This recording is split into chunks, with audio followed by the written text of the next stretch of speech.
I can't imagine who has the capacity to be this evil, to be this inhumane. A brutal killing. It was something I've never seen in 36 years. The dismemberment was almost done surgically. A dark mystery with multiple suspects. Right away, it gets you thinking along the lines of a serial murderer. If you looked at his eyes, you could tell that he was a psychopath. Anybody that she had contact with that night could have killed her. The truth will be revealed. This was truly a whodunit. Every day in North America, dozens of people are murdered. The key to solving the toughest of these homicides lies in the final 24 hours of the victim's life. To crack the case, detectives must reconstruct that critical timeline. The minutes and hours containing evidence that can help unlock the mystery and catch the killer.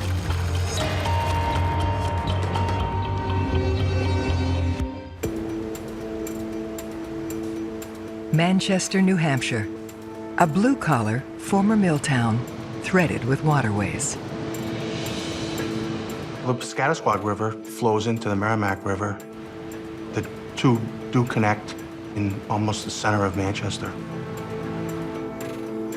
There's homes along the river. There's an old railroad trestle that kids would use to jump off of and jump into the water in the summertime. But one summer's day, something disturbing emerges from the depths. Several swimmers were out there, and one in particular swam up to what he thought was a bag. It was so out of place that this person decided to look at it. He looked inside and thought what he saw was a body of a small child or an infant. These people were just horrified. Detective Lieutenant Mark Putney and Detective James Susi are immediately called to the scene. All your adrenaline and everything just kicks in. And I flew over to the west side, to the Piscataqua River, expecting to find a baby inside of a bag. When I opened the bag, the first thing I saw was a torso of a woman. Headless, armless, and no legs, face down at the time. It was obvious to us that she had been dismembered. It was something I've never seen in 36 years, and I've investigated probably over 50 homicides, so it was very disturbing. Who could do something like this to another human being? Things start running through your mind as to, what happened and who is this person. Without the head, it becomes much more difficult to identify somebody because you don't have any dental records, you don't have any basis of comparison. We knew we need to start conducting a search. The water, the trestle, the walkways, the marsh, the entire area, in hopes to find the remaining body parts.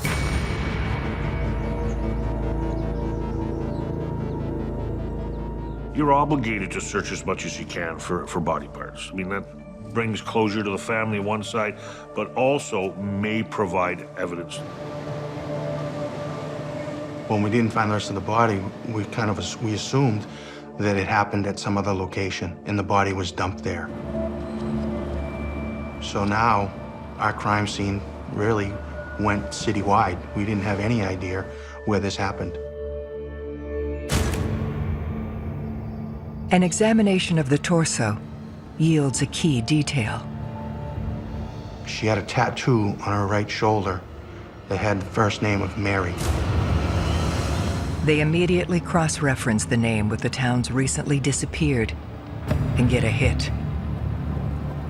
Mary Stson was reported missing that morning by her oldest daughter, Tamara. And they came and picked us up, and we went down to the station. It was weird because I was sitting in the car and I seen a helicopter up in the sky and people heading over towards the water where we live. And I was like, oh my God, what's going on? There's no delicate way to tell someone that their mother was dismembered. You have to just explain it. And yeah, it's something that you don't forget.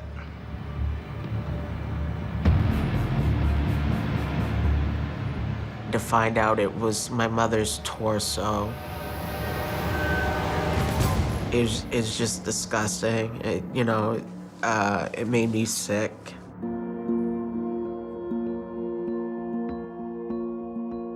That's when my life changed,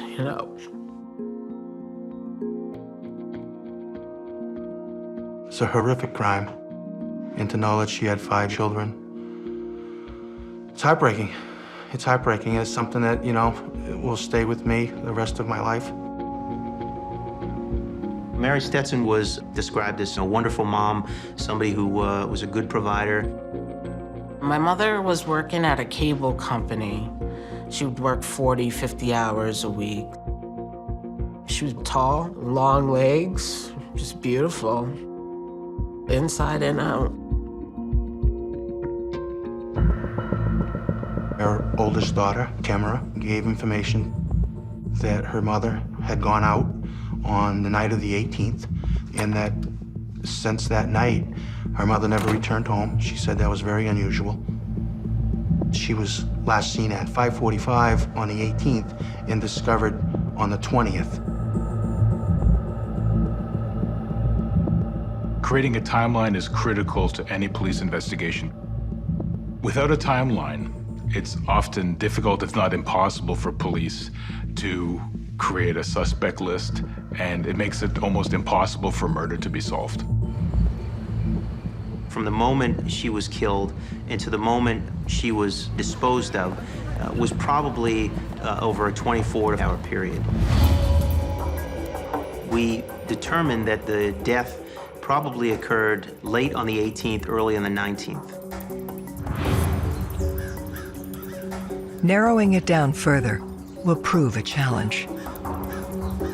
When finding a body in water, it can prove difficult in determining cause of death and time of death. Being submerged in water may accelerate the internal changes in the body and cause decomposition at an advanced rate than it would outside the water. You also may have fish plucking out the hair and taking pieces of skin off the body. You also may have artifact from motorboats. The propeller can make deep cuts in the body to make it look like there was stabbing or cutting before they died. But the injuries to Mary's torso point to something far more deliberate. The medical examiner of New Hampshire did an autopsy, and he was able to determine that she died of multiple stab wounds, I think 12 to be specific, to her chest cavity. That tells me that somebody was very angry, extremely upset, and determined to kill this person, that it wasn't something that was an accident or a random act. It clearly seemed like it was a personal attack. Something, I think we would characterize as, vicious, evil. The frenzy of that attack contrasts with what the killer does next. The dismemberment was almost done surgically. The cuts were very clean, right through the flesh and right through the bone. It didn't look like it was done by, to me, an amateur. What that says about the mindset of the person is that they have this willingness not only to kill, but to get up close and personal and chop somebody into little bits. You're already looking for a certain type of person. It takes a lot of strength, even if you know what you're doing. So the person you look for is likely male. That could be someone in the medical profession. That could also be someone who is a butcher. We were looking for someone who had the capacity and the knowledge to dispose of a body, to throw off investigators, to both the victim and the suspect. And also someone who was so completely evil and depraved that could do something like this to another human being. It gets you thinking along the lines of a serial murderer.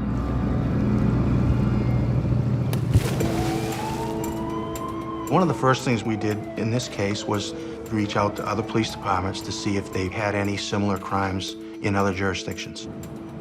So we were looking for a similar pattern. There were no other cases that matched this case.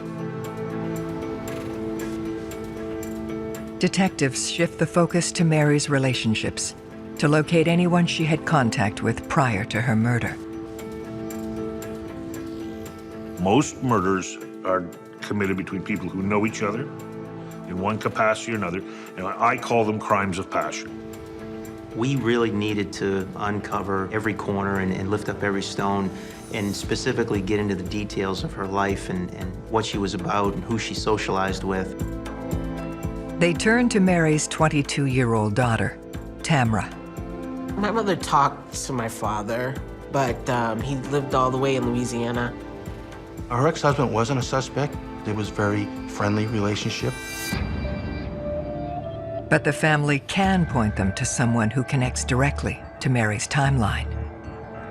On the 18th, in the afternoon, she was supposed to go out with a guy named Chris.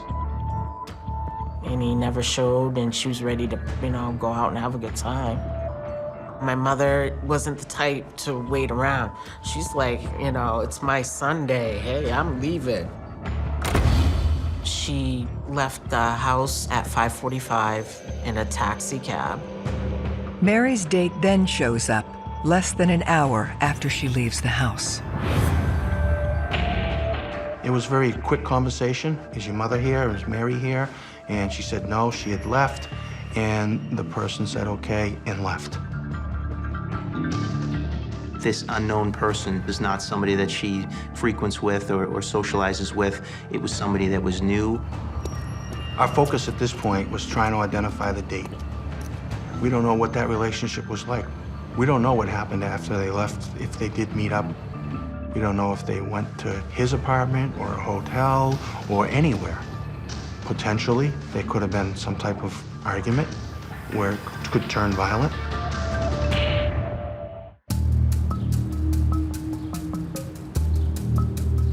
Detectives looking for Mary Stetson's murderer have their first suspect, a man they know only as Chris.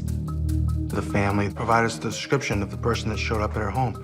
He was a white male. He had blue eyes and blonde spiked hair, slender build. We brought in a forensic artist and sat down with her. She was able to provide us a sketch of who this person was. So we take the composite sketch and we wanted to get this information out so that we could start generating tips.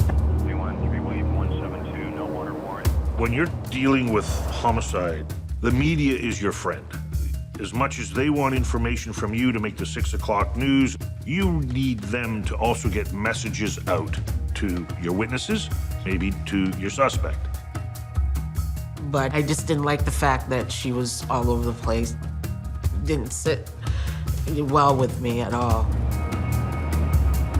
The composite sketch is widely distributed, but Mary's date does not come forward. We had no one that jumped out at us and said that, you need to take a real hard look at this person. It was very disappointing because here's somebody that was knocking at Mary's door 2 days before she's discovered, and for the person not to come forward immediately was very concerning to us. This person seemed as if it just dropped off the face of the earth. Police move on to examine the next stage in Mary's timeline. Mary was picked up by a local cab from her Kimball Street address and was taken downtown to a local bar.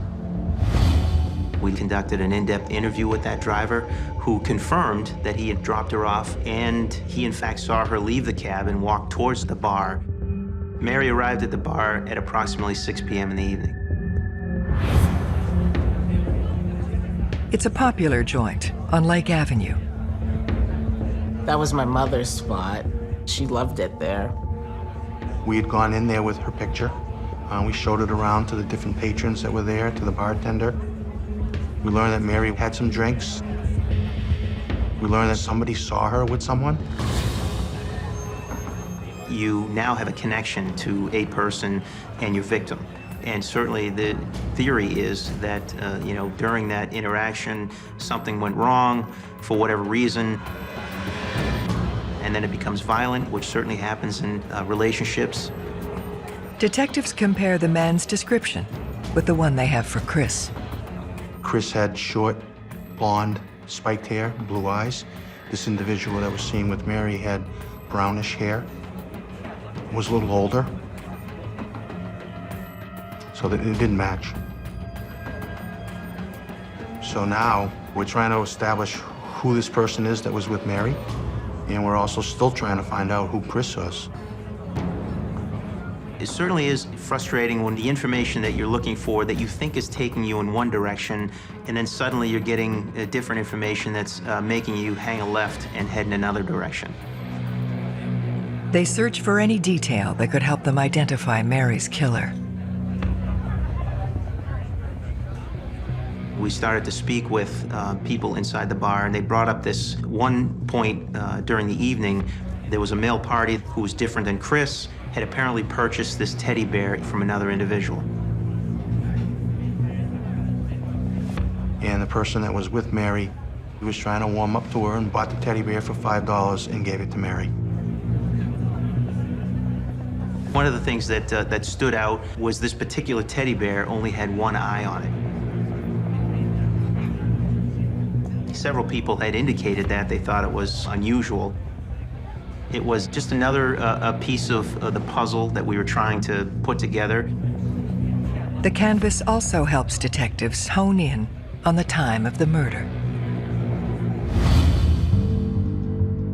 Mary was seen leaving the bar sometime around 11 p.m. that night.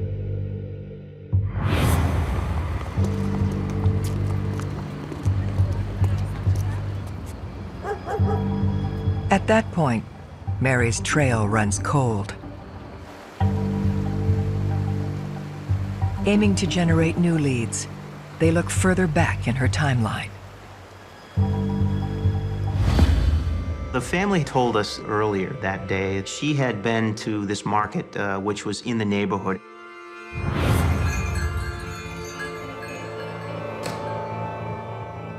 And there was the store manager, Eddie, who worked inside this place. I didn't care for Eddie. I thought he was very sketchy, weird. You know, how you get vibes from certain people, and he was one of them. Allegedly, this was no shopping trip. One of her daughters had indicated that she had an issue with Eddie. Her daughter would work there part-time and stock some shelves, and that he had made an inappropriate comment to her, and that he may have inappropriately touched her.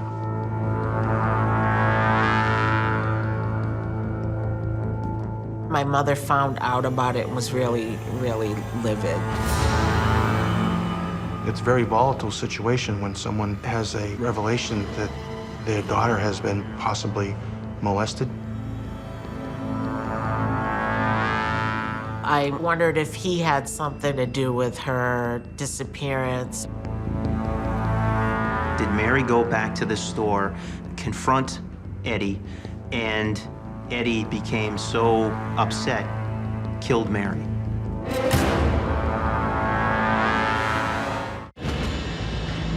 An alleged confrontation between Mary Stson and a store manager named Eddie sparks the interest of detectives. Based on what Mary's daughter told us, we were concerned. Eddie could possibly be a suspect here. The detectives went there and they spoke to him. They tried to get an alibi from him, what he did that night, get a timeline. He did say that Mary had been there on the 18th, and she did confront him about these allegations, and they had a discussion. He described it as a bit heated. He denied having anything take place. Everything was on the up and up, and eventually Mary left the store, according to him. Eddie had closed the store at 11 o'clock. He said he left and gave another employee a ride home, and he went home. To verify Eddie's claim, they questioned the man he says was in his vehicle that night. Billy Johnson was another employee in the store. He was a bit of a transient, too. I believe he may have even stayed from time to time in the basement of that place. Rather than providing clarity, Billy's statement confuses the picture even further. He said when Mary had stopped in and he had asked her about what she was doing later, and she may have been a little flirtatious, she had suggested that she may stop back between 10 and 11.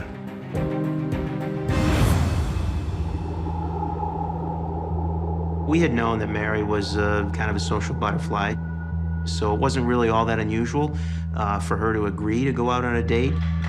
But the contradiction that we faced was the fact that she went to the store to confront Eddie about these allegations of sexual assault against her daughter. And while she's there, during some time frame, she has interaction with Billy, and she agrees that she's gonna have some kind of date with him later on in the evening. It just, you know, it didn't add up, it didn't make much sense. As they probe deeper, allegations surface that may explain the contradiction.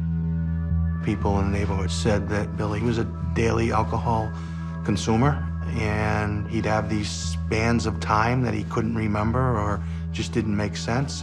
When you're talking to somebody like that, you don't know what they remember and what they don't remember. Then, they discover something even more disturbing. We found that Billy worked in a butcher shop and was familiar with the process. When you hear about what took place and you see the manner in which the death occurred, you put two and two together and you say to yourself, this guy certainly has the potential to be a good suspect. With conflicting accounts of Mary's actions, police want to see exactly what happened in the store. There was CCTV video, and the camera wasn't working that night. That clearly did send up a flag that, you know, was it just coincidental?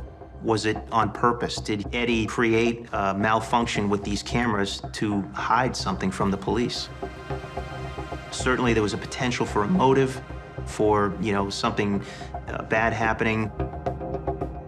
Either Eddie or Billy or both having the potential or even the capacity to do this crime and having the MO for our murderer. If we had more concrete evidence from this closed-circuit TV, if we've seen Mary arrive, I mean, that could really turn into something else. Unfortunately, we didn't have that evidence.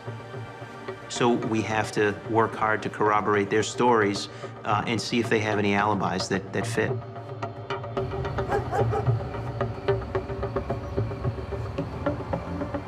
We couldn't connect Mary to Eddie because his alibi was locked up by the fact that he closed the store and he was seen by his family in another location on the same time frame that Mary had been seen in the downtown area.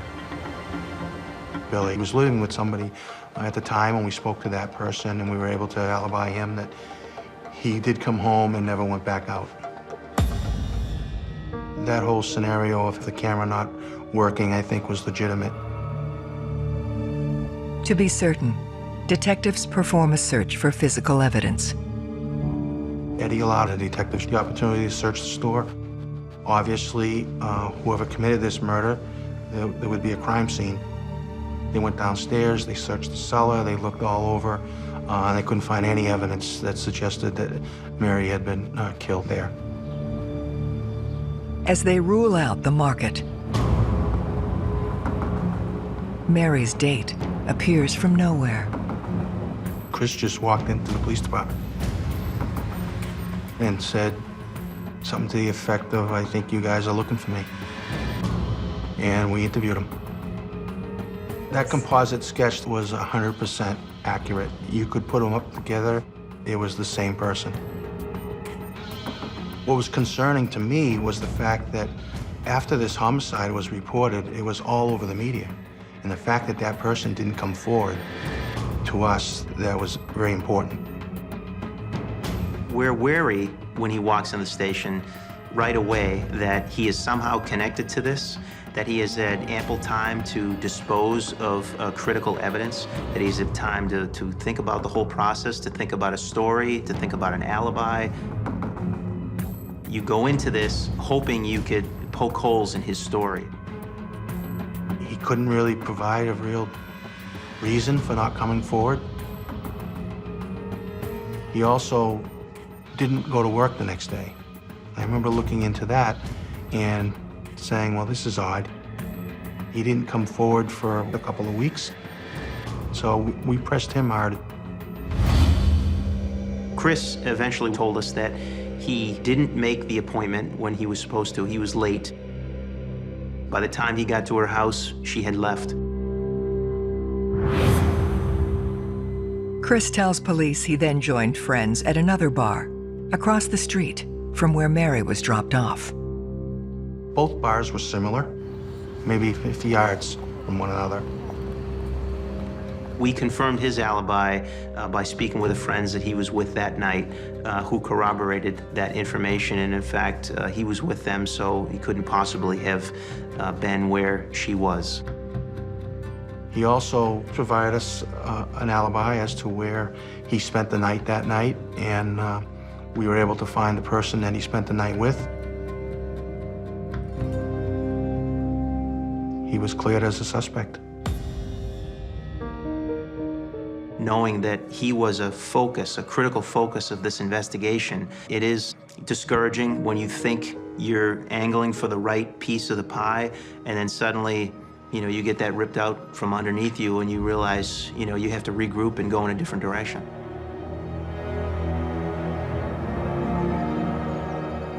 I mean, people were on edge. They talked about it in the schools and on the news, and it didn't matter if we were exhausted. It didn't matter if we had other things on our plate. But it became increasingly frustrating. The more information that we got, the more of kind of a question we had in the back of our heads as to who this suspect was. Were we ever going to get to the right person?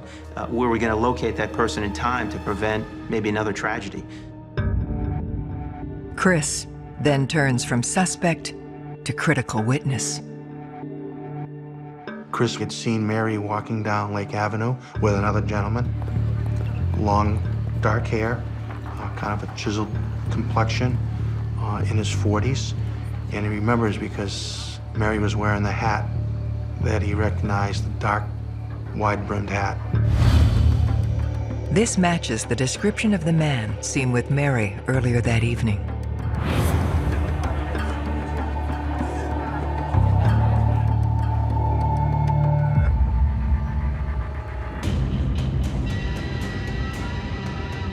More determined than ever, detectives renew their efforts with the media. You never get tired of tips, especially on a whodunit. And this was truly a whodunit. They get a break. A caller claims Mary was hanging out with a guy known only as Razor. He told us that Razor would use a knife. And he was very skilled with it.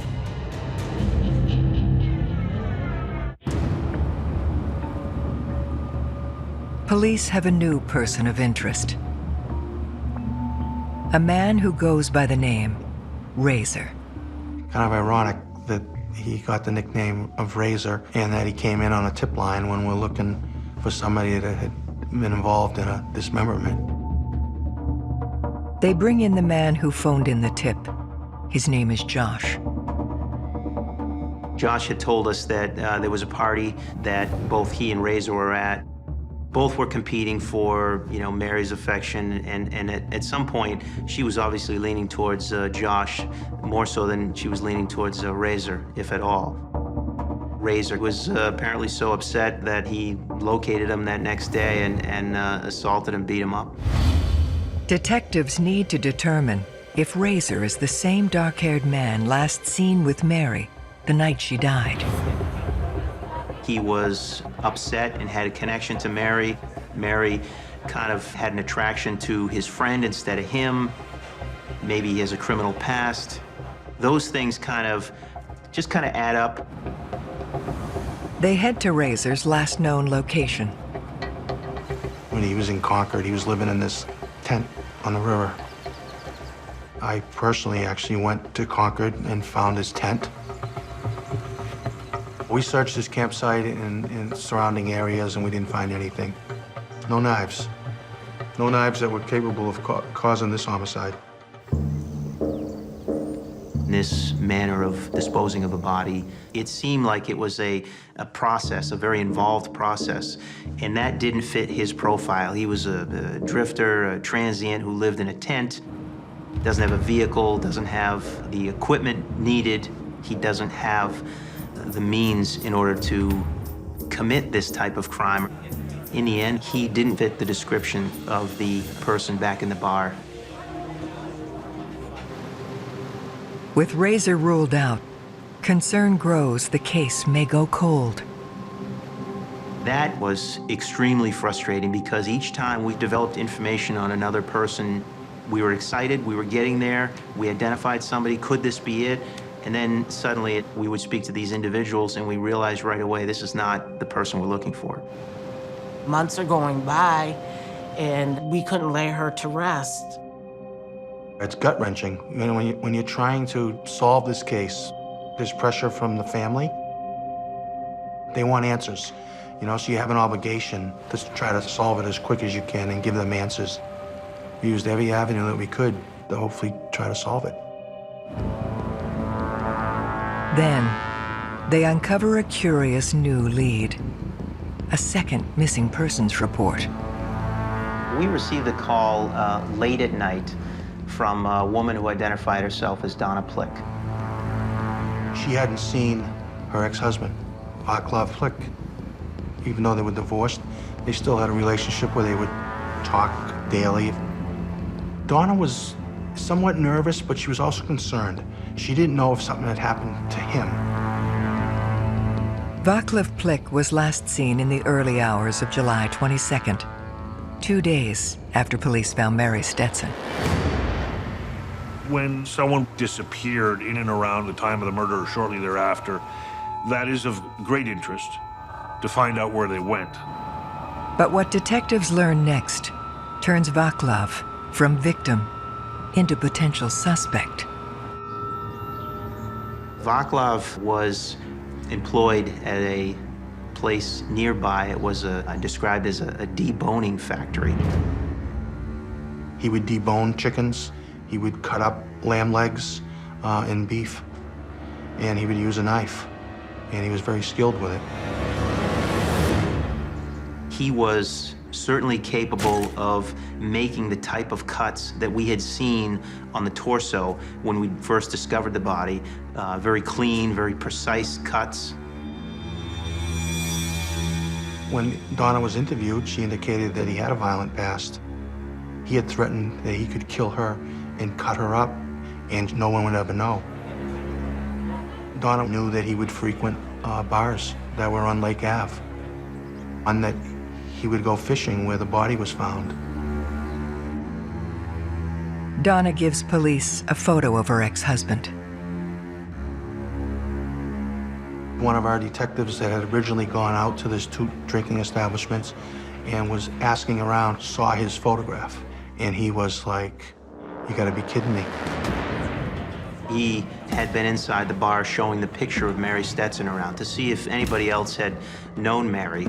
And in fact, he had gone over to a table of males that were sitting together and had showed the picture.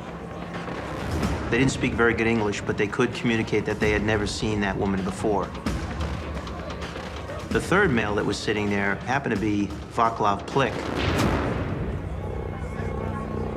With Plick now the prime suspect, detectives return to the bar where Mary was last seen. We completed a photo array, which included Vaklov. You know, our hope is to have somebody identify him in the bar. We showed it around to the different patrons that were there, to the bartender, and they identified Vaklov Plick.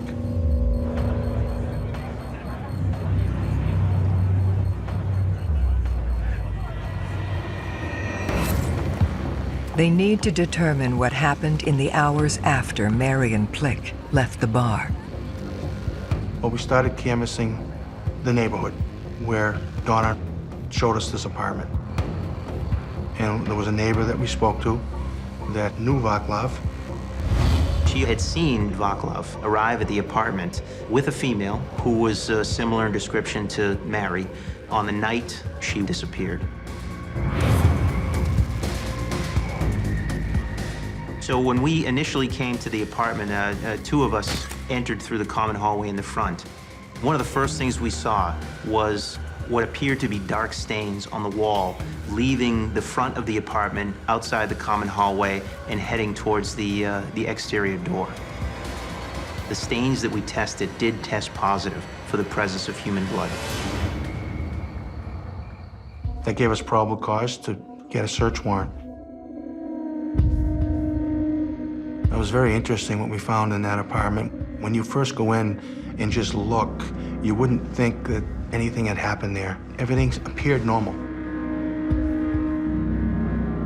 And then as we looked in further, we determined that there was evidence that not only pointed to this Vaklov Plick as our guy, our suspect, but connected him right away to our victim. On the bed was a rimmed hat. That's Mary's hat. Not only that, there were several teddy bears inside that apartment. One in particular that was missing an eye. All crime scenes are strange, but to see the hat sitting on a bed that was perfectly made, and to see this teddy bear without an eye was just, you know, here's the case. Kind of made the hair on the back of your neck stand up.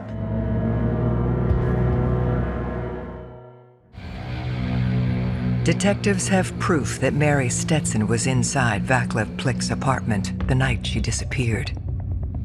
Now they're looking for evidence of murder. In his bedroom, the carpet was cut out. I mean, that's consistent with something happening, something staining the carpet, and then the carpet having to be removed right away. When someone's stabbing somebody, the blood is casting off. And clearly, people who clean up crime scenes forget the fact that there's other manners in which to collect evidence or visually see evidence. You turn out all the lights, and you spray this chemical luminol, and it luminesces blood with like a black light, and that area lit up like a Christmas tree.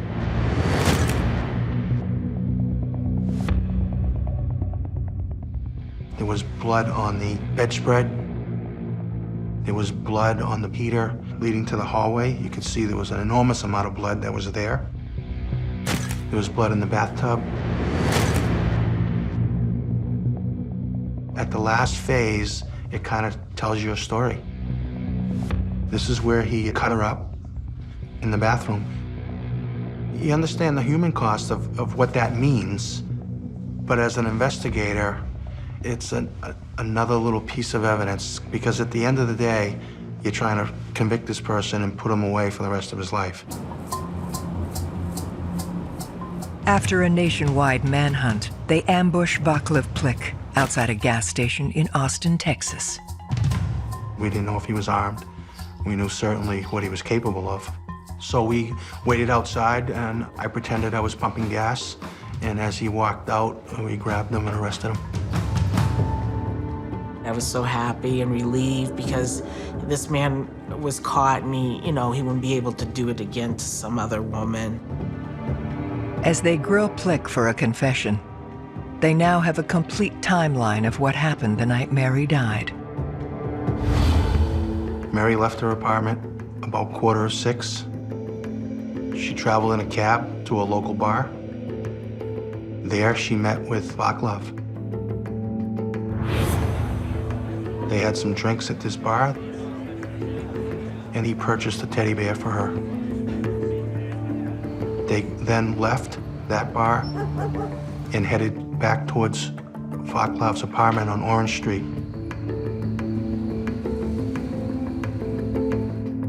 And that he tried maybe having sex with her, and she didn't want to.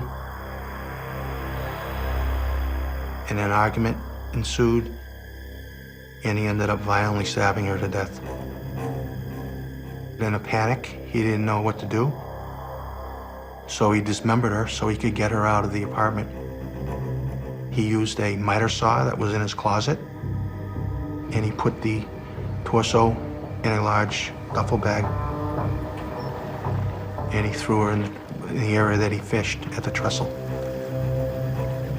He then took the other body parts and drove out to the total opposite side of the city and discarded them in the woods. I had an opportunity to be very close to this person, this level of evil that I don't think I've ever been as close to in the past.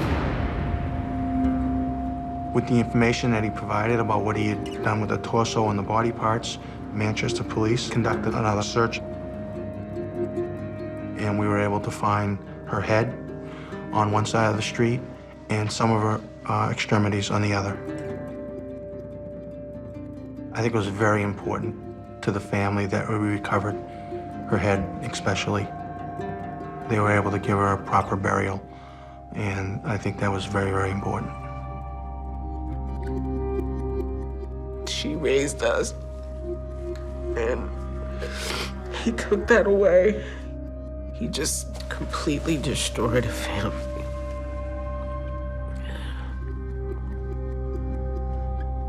On November 14th, 2000, Vaklov Plick is convicted of Mary Stetson's murder and sentenced to life in prison without parole.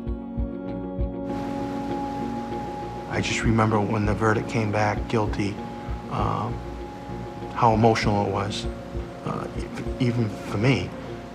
And I turned, and Tamara was there, and we embraced each other and cried. It was a relief. I gave Mark a big hug because they worked hard. And it was finally ended. And I was kind of happy. Justice was served.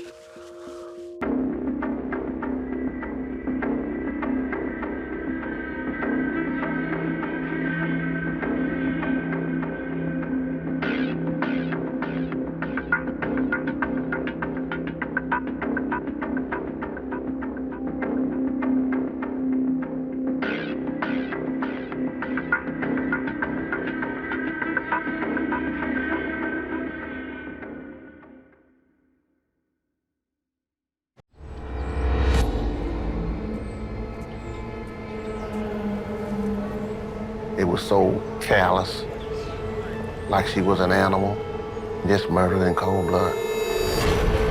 A brutal killing. We were all floored.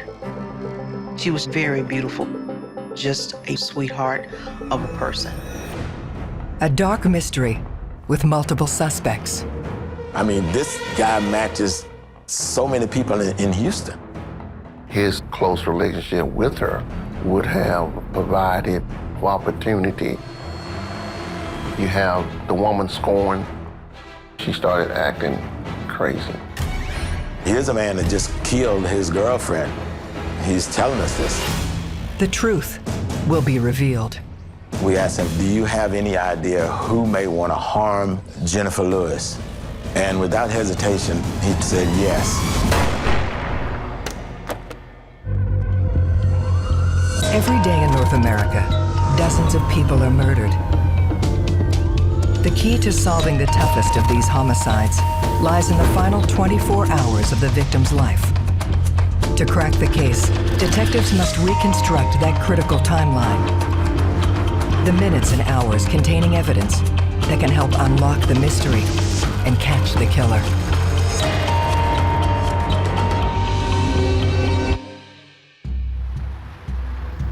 Houston, Texas.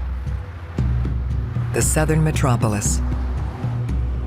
Home to 2.3 million.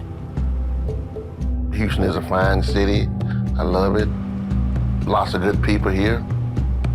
But it's one of the largest cities in the United States. And so you're gonna find, crime. There is no community that I'm aware of that all good people are in. It just doesn't happen. And some of these cases are really horrifying.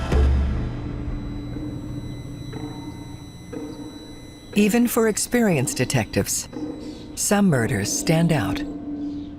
We had a young female walking along with a friend from a parking lot to the front door of Houston Community College for Health Professions.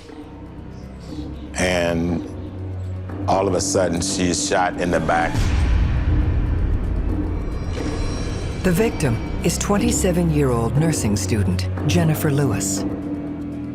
By the time homicide investigators got there, Miss Lewis had been transported to the hospital. She was dead on arrival. Homicide investigator Clarence Douglas begins the search for her killer. Jennifer's case was one of those horrible cases.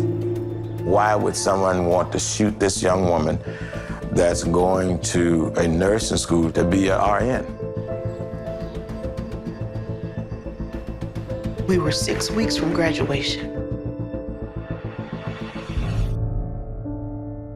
Going around innocently in life, thinking nothing like this will happen to me.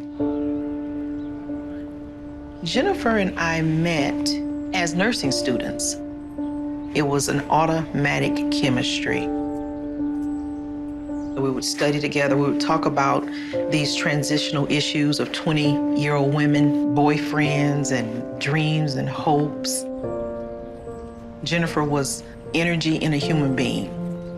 She was just like a magnet. Here you had a woman that was innocent, totally innocent. And then all of a sudden, this tragic event takes place.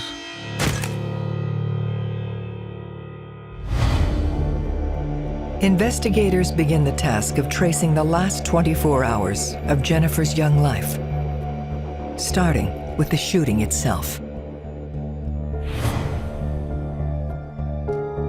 We knew that we had a witness, Cheryl Allen, that was walking right beside Jennifer.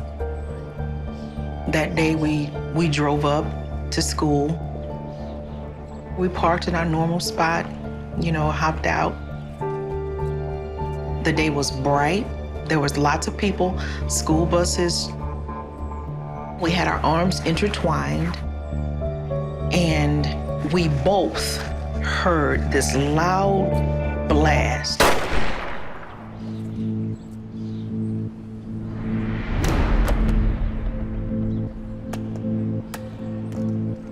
I said to her, "Did you hear that car backfire?" There was seconds of a pause, and she says, "No, I've been shot." And when she said that, her body immediately got limp, very heavy, and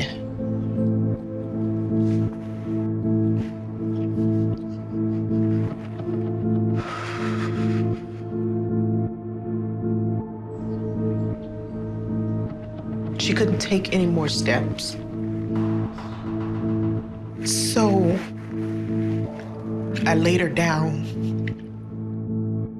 and everything slowed down. It was a very beautiful day in the midst of an extremely tragic scene. From all appearances, Jennifer did not know the shooter because when she was shot, she said, "That man shot me." She didn't call out a name or anything. At that point, Cheryl could see the blood coming out of her chest there, the front of her chest. Cheryl was trying to help Jennifer. I said to the teacher that was doing CPR, "Stop, she's dead." When I looked in her eyes, I just already knew she was present with the Lord. I did see a figure running away from the corner of my left eye. But she couldn't really get a good look at him because she was trying to assist Jennifer. We have witnesses that heard the gunshot and then saw the shooter run away. Told us he wasn't afraid to be seen. All the witnesses agree that it was a thin black male. They agreed that he had a dark hat on his head. It's not that he walked with a limp or he had one arm.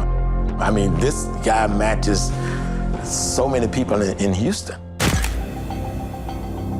Witness accounts do yield a key detail. After the shooting, he ran and got into a red car. And as the red car sped off. We weren't close enough to see who was in the car. They could only see a silhouette of the driver. At this point, everybody's a suspect. Everybody. Detective Douglas turns his attention to the crime scene. Containing the crime scene is very difficult because the containment starts when the first officer arrives on the scene. Things that happen prior to his arrival, we can't control that. Things like the nurses, instructors that came out to give Jennifer CPR and tried to keep her breathing. When a crime scene has been altered, either because of resuscitative efforts or because she was shot while she was in this crowd, it makes the crime scene workup much more challenging. One of the things that you look for at a shooting scene is firearms evidence. We didn't find any spent shell at the scene. So we believed that it would be a revolver, not a semi-automatic weapon. But also, there was no bullet. It went from her back through her chest. It came out right below the neckline here. You couldn't find the bullet because there was so much going on at the scene. But from the size of the exit wound and the travel of the bullet from the back to front, the estimate was that it was a .38 caliber handgun.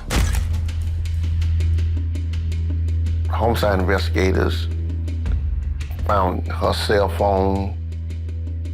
She was carrying a lunch with her, and that was found there. When you don't have direct evidence to connect to a suspect, it can be very challenging for homicide investigators to develop leads because it is a real whodunit. There is one conclusion they can draw. There was no confrontation at all with the shooter. No words spoken. The person with Jennifer was not harmed. This was a hit on Jennifer alone. Somebody hated her. So we had the challenge of finding out who that hater was. To try to solve a case like that in a huge city the size of Houston, we knew it was going to be difficult. So you got to go figure out who does she associate with, who is her friends, who is her enemies. Cheryl gives detectives insight into Jennifer's timeline. Every day I would pick her up before school started. School started in the afternoon, something like 5, and her home was in the direction of the school, so it was nothing for me to go by there. That day, she needed me to drop her boyfriend off at home. Melvin Reed was an associate minister at a church in Houston. And he had a good job as a postal worker.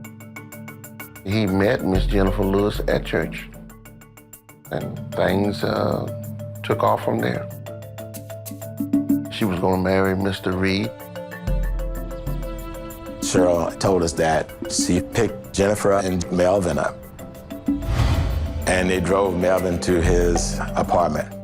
Then Cheryl drove her straight to the parking lot of the school. So he's on the timeline, very close on the timeline, and he would know her daily routine. He knew how she traveled, and he knew that she would be going to school on certain days and at certain hours.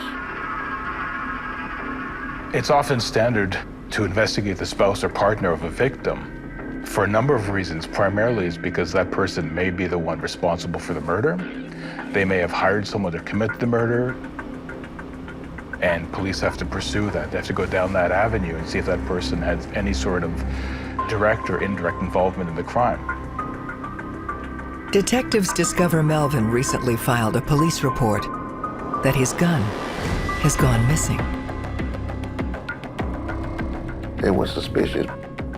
It could be, you're dealing also with human emotions. So they needed to take a closer look at his relationship with her.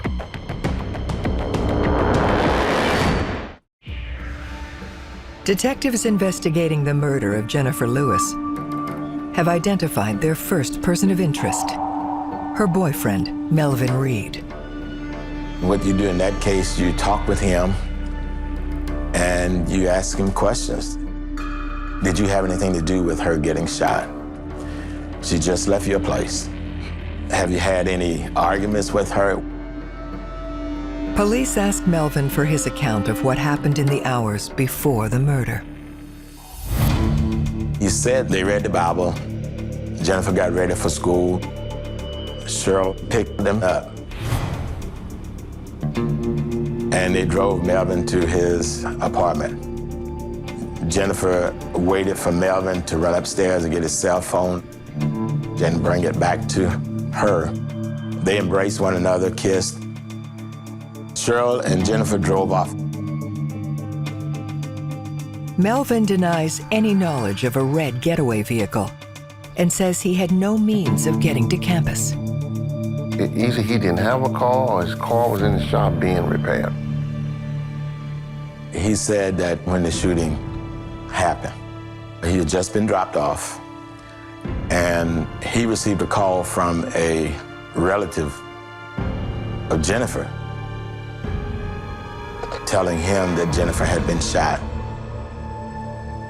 There was very, very few cell phones at that time. So they called him at his landline, and he was home. Police need to determine if Melvin had enough time to commit the murder. Melvin's house back to campus was maybe 10 minutes.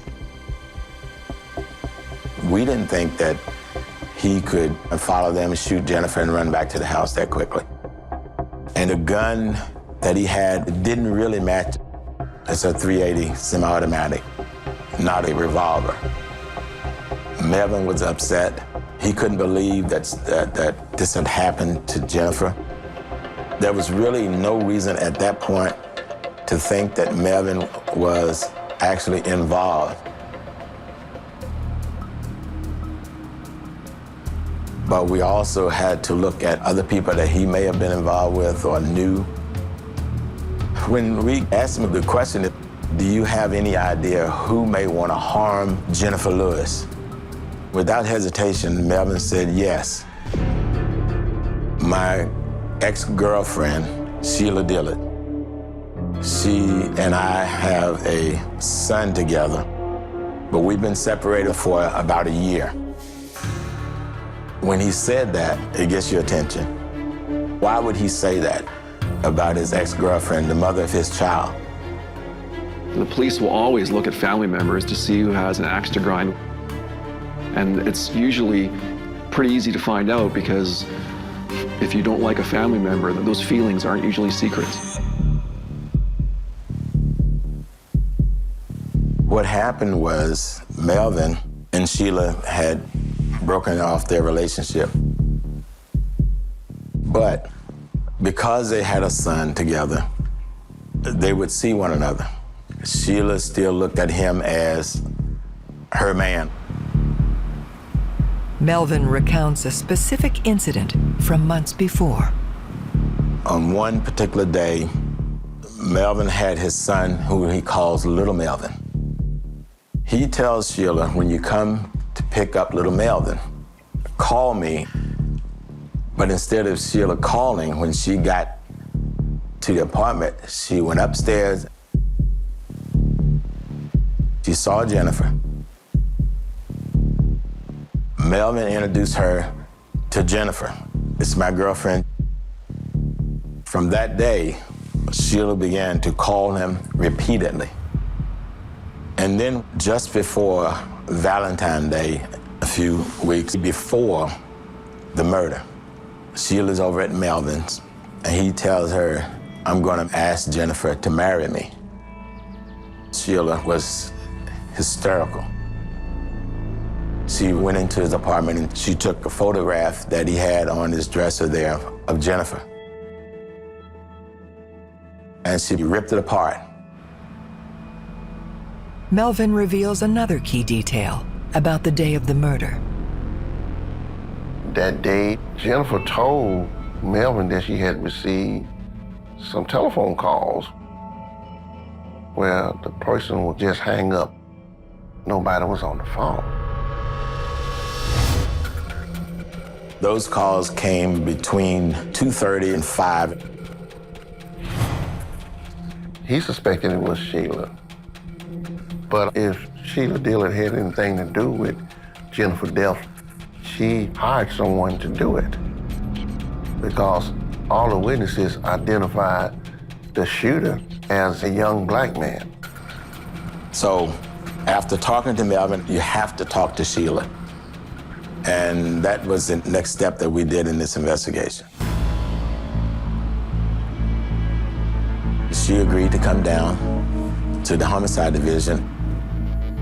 We talked to Sheila extensively.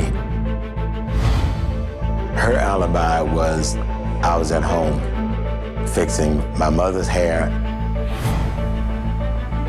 Detectives need to confirm her alibi with her mother. The mother was an angry person. Police went to Sheila's mother's house and there was a big argument. When people prevent you from doing your job, that's borderline obstructionist. But it's rare for the police, even with all the lying that goes on, to charge people. Because if you start charging people for lying to you, then you may have people who will not cooperate with you down the road. We still had to get more information on Sheila. So we asked her if she would take a polygraph test. Guilty people sometimes put themselves forward and willingly offer to do a lie detector test or polygraph. And the reason they do this is because they're basically saying, look, I'm innocent, I didn't do it. And I'm willing to do this test as a means of covering for themselves. She admitted that, yeah, I was upset. Melvin hurt me. And she said she wanted to go back with Melvin. That was her child's father, and she wanted to be with him. We asked her, did you shoot Jennifer Lewis? Do you know who shot Jennifer Lewis? Were you there when Jennifer Lewis was shot and killed? All those questions were asked, and she passed all those questions according to the examiner. showing that she was not involved. We knew Sheila didn't shoot her, but we believed she somehow had some kind of connection, and we still had to figure out what that was. We wanted more direct information that would try to connect her to that red car, to the shooter. Sheila had a small Ford, and it was kind of a goldish color. And she denied having anything to do with the red car. So we called a special unit that's attached to Houston Police Department and asked them if they would do surveillance for us. As they do so, detectives receive a new lead. Another officer that worked the street in uniform called us and said, you need to look at Jennifer's ex-boyfriend. His name is John Johnson. I remember her talking about him a lot. It was months before Melvin. I don't know quite how to define the relationship, but they were extremely fond of each other. She talked about him all the time. They did a lot of writing. She never talked about any specifics. They discovered that Johnson murdered his girlfriend, a woman named Paula Hunter. Now, here's a man that just killed his girlfriend. We just wanted to get his side of the story as far as he and Jennifer was concerned. How did she fit into that murder?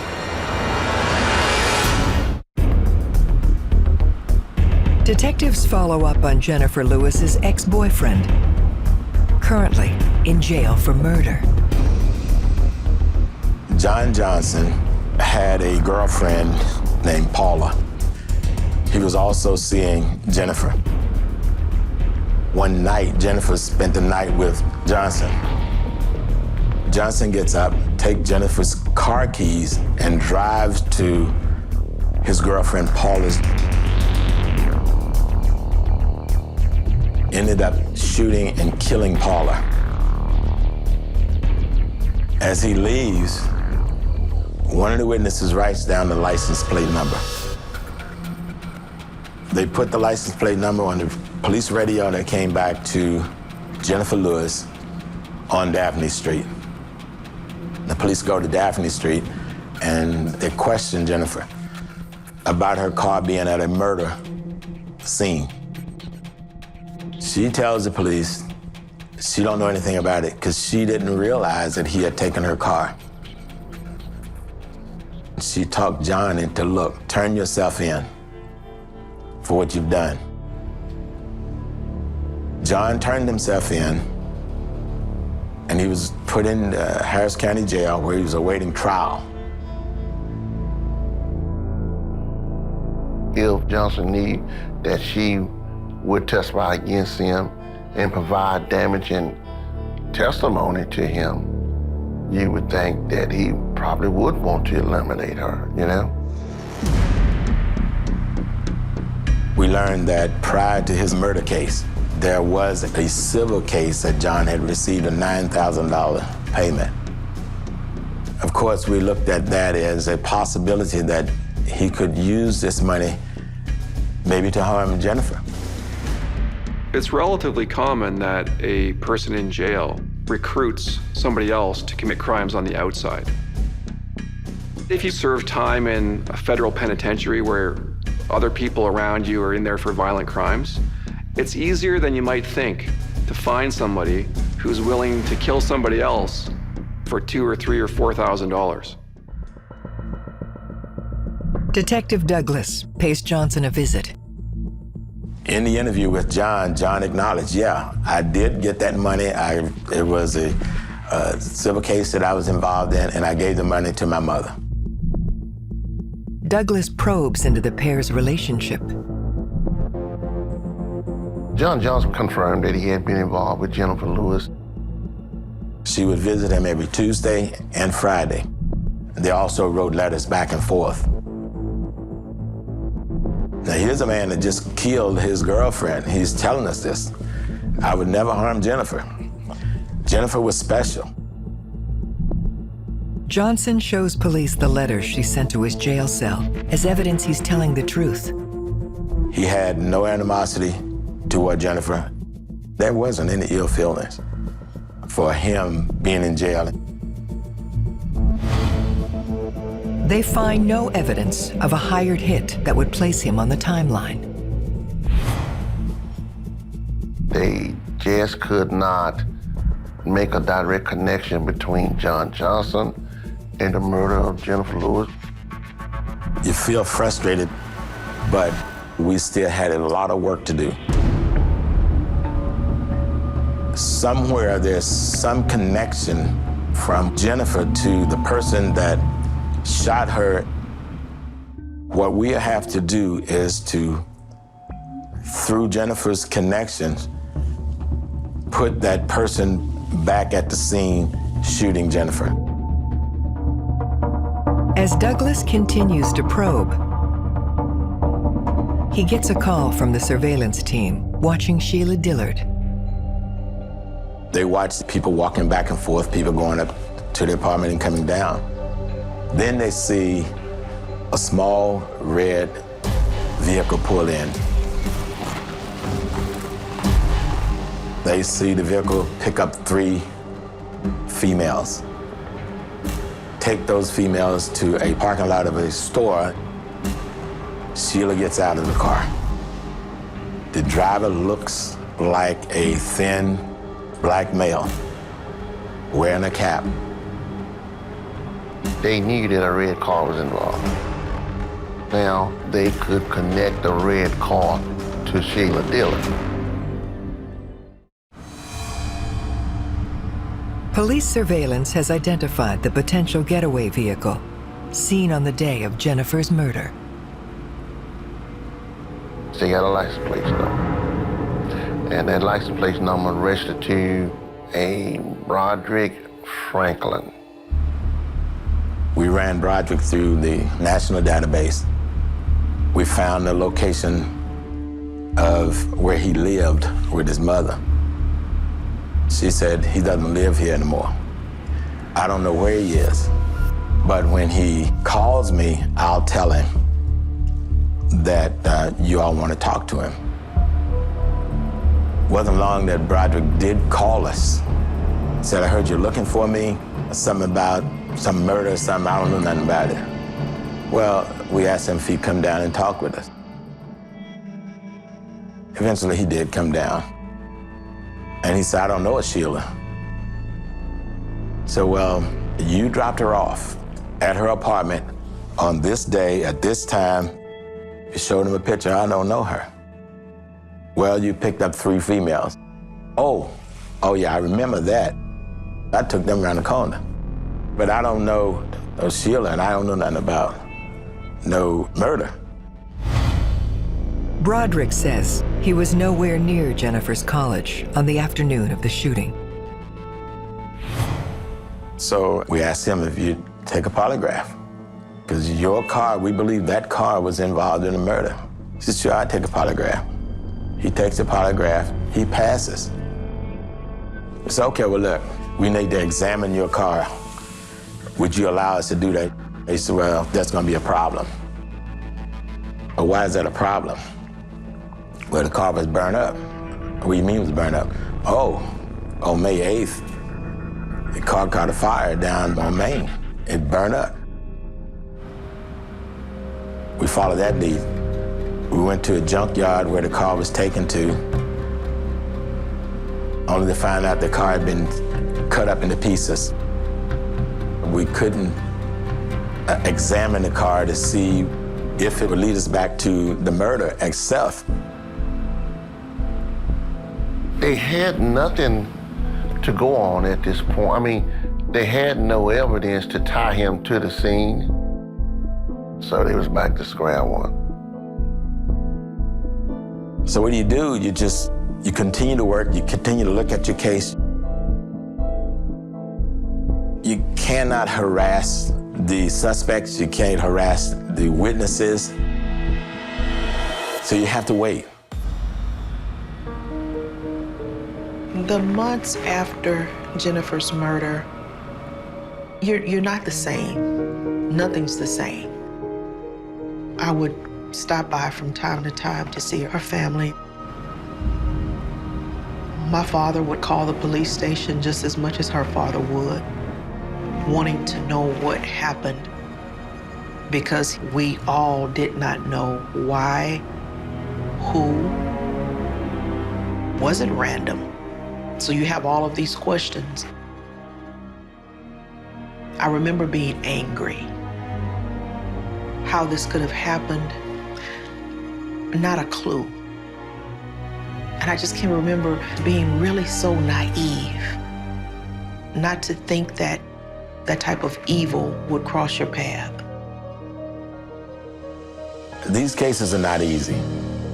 When you get working in homicide, you know right away that your responsibility is first to the victim and to the victim's family and to the rest of the community. The families always want clarity. I felt frustrated, but I never lost faith. You just have to do your job and try not to leave any stone unturned.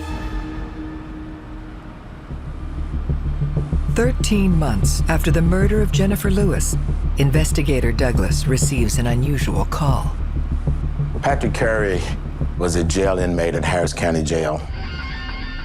He talked to a deputy, told him that he had information regarding the girl that got killed about a year ago at the school. And he wanted to talk to the homicide detectives. You have to be suspicious, but you have to also interview that person and find out what it is they want to tell you. A jailhouse informant is the lowest of the low. You cannot trust a single word they say unless it can be corroborated by external pieces of evidence. The simple reason is, if you're in jail, you'll do whatever you can to get out of there earlier. He was, very calm. He said that a couple of days or a day after the girl got shot, he said Sheila came to their house. And Sheila tell her friend, Samara, come here, I want to talk to you. They went into the bedroom. He said he listened at the door. He talked to Sheila, Dillard, and his friend talking about the death of Jennifer Lewis. Patrick Curry said you need to talk to his friend, Samara Dobbins. He believed that she knew what was going on, she knew what had happened. That was really like a bell going off. Wait a minute. Samara is a young lady that I knew from working in uniform. Douglas's knowledge stems from Samara's long history of drug abuse. A homicide investigator went to visit Samara at the rehab facility. I decided, since I knew her so well, that I would not interview her. I wanted someone else to interview her to see what she would say. What you're looking for in that interview is something that Samara can tell us about the murder that we don't know, that has not been on the television, that has not been printed in the news media, that has not been on the radio. We learned that Samara had been staying with Sheila for a while. She said that the day that Jennifer was killed, she was watching little Melvin. She said Sheila left in the morning, driving her car. Sheila came back late in her little red car. This blows a hole in Sheila's alibi and clearly links her to a car similar to the one used in the murder. Sheila was very upset. She was pacing back and forth. Sheila told her, she said, "I got that bitch." Detectives honing in on murder suspect Sheila Dillard have found a witness who can break apart her story. Sheila tells Samara what had happened. Samara was friends with Sheila's brother, Dillard. The day before, Sheila had gone to the crack house where Darryl was selling drugs.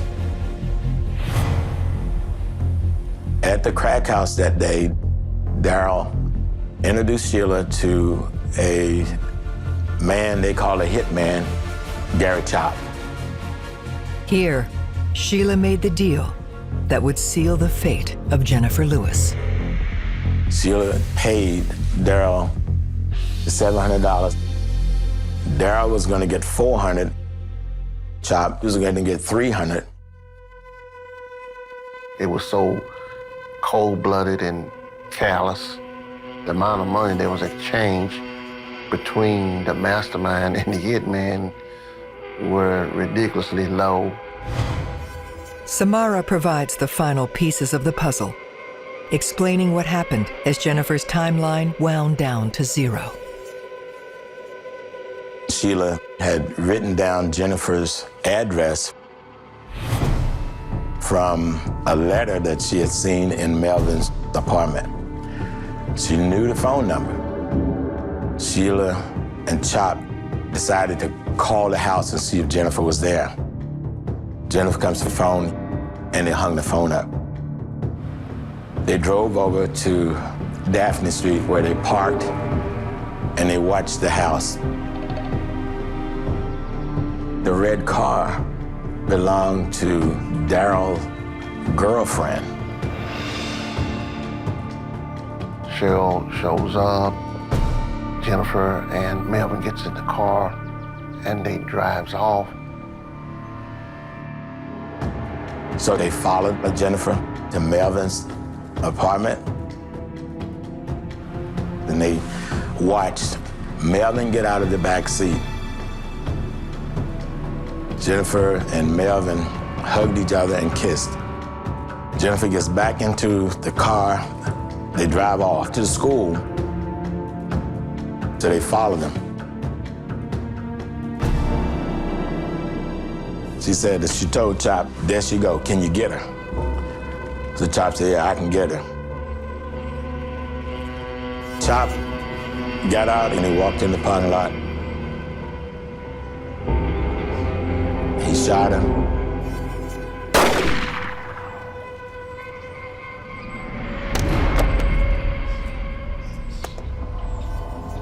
Chop came running back. He jumps in the car and he tells her, "Go, go, go." Sheila's brother Darryl then disposes of the gun. And Darryl throws it into the bayou. I tried to get the dive team to locate the gun, but the gun was never found. Samara says that Sheila claims to have passed her polygraph by mixing anxiety medication with beer. It's possible with the spectrum of therapeutic drugs out there that there can be a medication that could reduce the anxiety and therefore allowing somebody to pass it even though they're not being truthful. Another possibility here is that she passed the polygraph test because she's a pathological liar. Police now have everything they need. They got an arrest warrant for Sheila Dillard, her brother Dale Dillard, and Gary Lane Chop. Sheila was found in Melvin's bed when we arrested her. The fact that Melvin said over and over that he was going to marry Jennifer, and to learn later, started a sexual relationship again with Sheila. That was very upsetting. We secured confessions from Sheila, and Chop The only reason that Sheila could give was that it's her jealous rage. She wanted Melvin, and she was going to do anything to get him.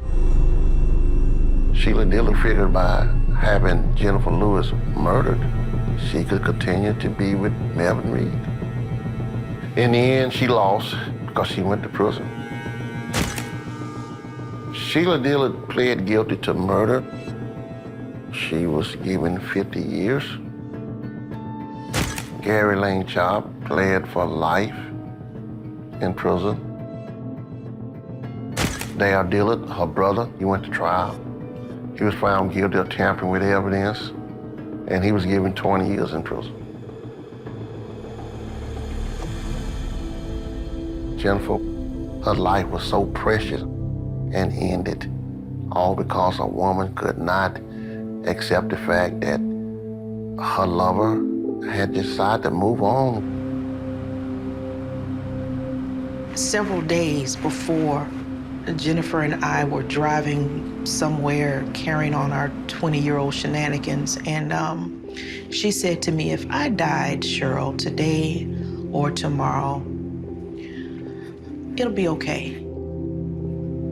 And I said, why would you say something like that? She says, I know that heaven is my home, and it'll be okay. And I didn't know that she was speaking to me then.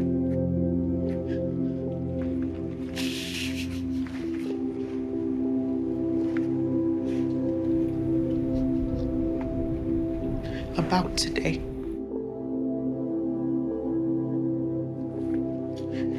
And she needed me to know that she was going to be okay.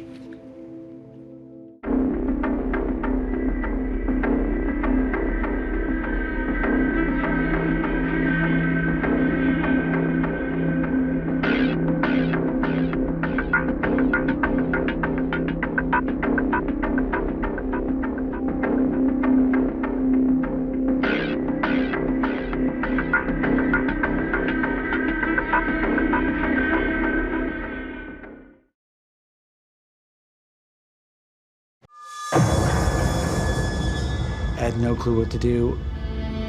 I just knew something was wrong. A brutal killing.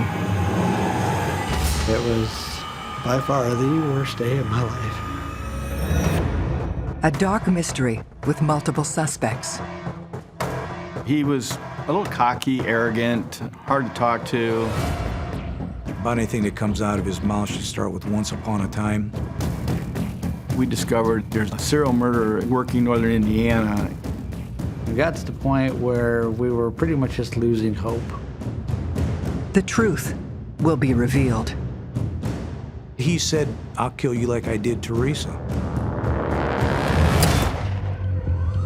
Every day in North America, dozens of people are murdered.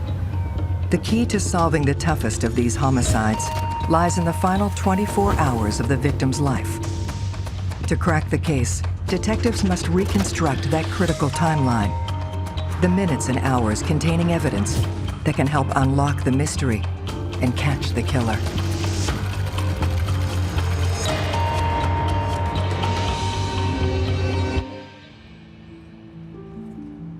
Mishawaka, Indiana, a peaceful town a few hours north of Indianapolis. It was a quiet community, not much going on. There's a nice river that runs through the city. Homicides are extremely low. We may get 1 or 2 a year in Mishawaka.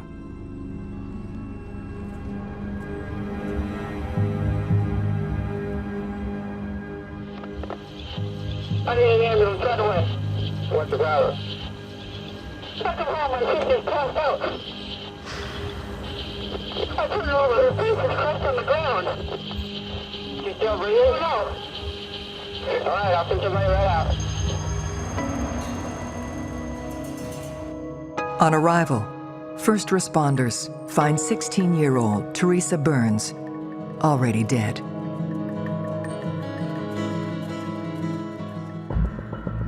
Detective Craig Whitfield is given responsibility for finding her killer.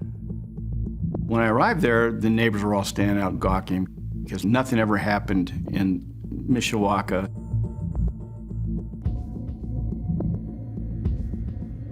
Walking into the home, I saw straight ahead, there was a doorway into the kitchen.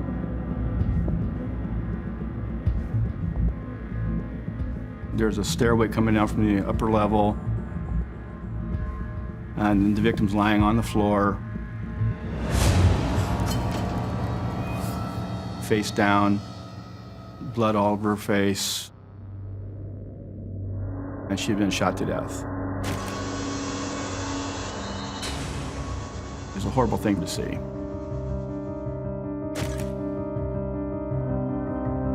Teresa was a smart person. She had ambitions of being a teacher. She was this cute little girl that blossomed when she became 16. My relationship with my sister was very good. She was very loving and caring. Worst day of my life. By far the worst day of my life. To solve her murder, detectives must work backwards, reconstructing the final hours of Teresa's young life, starting with the moment her body is discovered. Steve Burns showed up at the house at 5:15. As I walk up to the door, I hear the phone ringing, and it's my brother, Tony. He was about second grade at the time. His little brother Tony wanted to know if he could come home, and Steve said, "Sure, come on home." And so then he hung up the phone.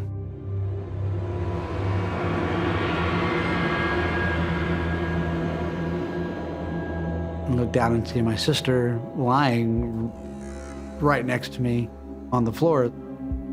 I didn't know if there was some kind of prank, so I kind of nudged my sister. Hey, Teresa, right? Joke's over, you know, get on up. She didn't move. So I knelt down, and as I started to roll her over, I had noticed a large puddle of blood that kind of bubbled up off of her.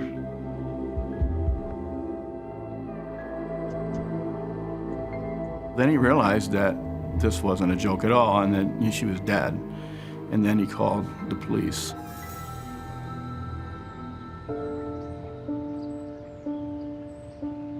A few minutes after that, my mom pulls up.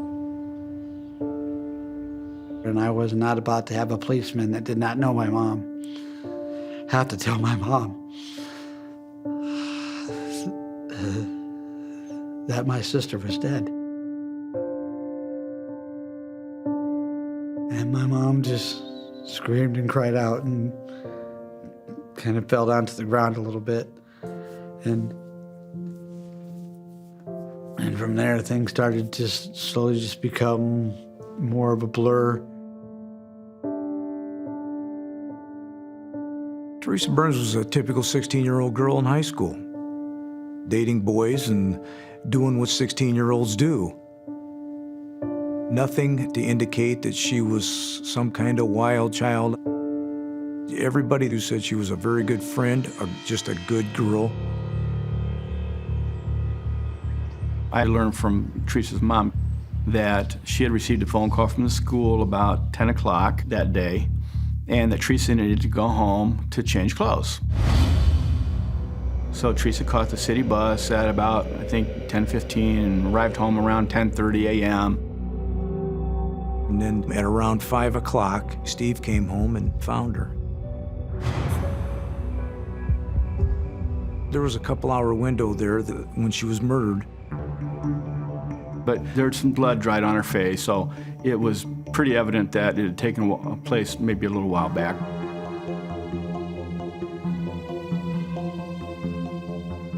Detective Whitfield examines the scene, searching for clues about the killer. We checked the entire perimeter of the home. There were no pry marks, no forced entry.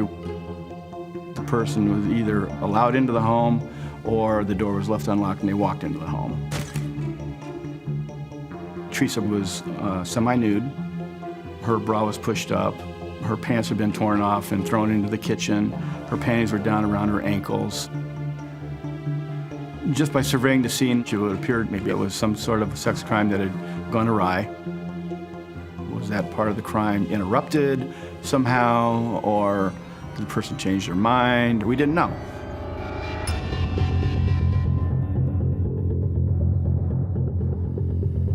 What we did find was an ejector rod from a small handgun, which had fallen off while the weapon was being fired. I'd never seen a weapon lose an ejector rod like that. An ejector rod on a revolver would be the rod that sticks in through the cylinder, making sure that the cylinder doesn't open up. You can kind of tell what type of firearm it could be because not too many firearms have ejector rods. When you have something that's left on the scene, then that tells me that they either wanted to get out of there in a hurry, or it could be just that it's an aftersight. It was just a clue that I kept very quiet. I didn't release it to the media. I figured that, you know, if somebody knew they lost a piece of evidence from their gun at the crime scene, they may ditch the weapon somewhere. The bullets were removed from Teresa's body in an effort to determine what type of weapon was used based on what we knew at that time. We believe Teresa was shot with an RG-10 handgun. This type of gun was a cheap gun, not a well-made weapon. It shoots a very small caliber, the .22 short. The fact that she had been shot 4 times in the face, we felt was significant. If it would have been a stranger, 1 shot to the head would have been enough. But this was overkill, this was personal. And so it led me to believe that the killer knew her well. In all cases, we always start within and then work our way out. You don't want to put the blinders on and give somebody a pass because of who they are, how they're related to the victim. Her brother, Steve Burns, found her dead on the floor. He was somebody that we needed to check out. The numbers of domestic homicides is much higher than stranger-on-stranger homicides. The fact that you're related, in most cases, means that you're a suspect. And so the police will look at family members to see who has an axe to grind with other family members. One of the things that Steve had done that afternoon kind of gave us pause. Walking in the front door, straight ahead, her body's lying on the floor. And you'd have to step past Teresa's body to answer the phone in the kitchen.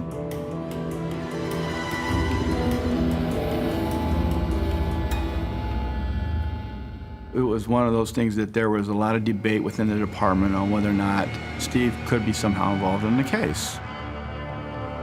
What exactly is going on?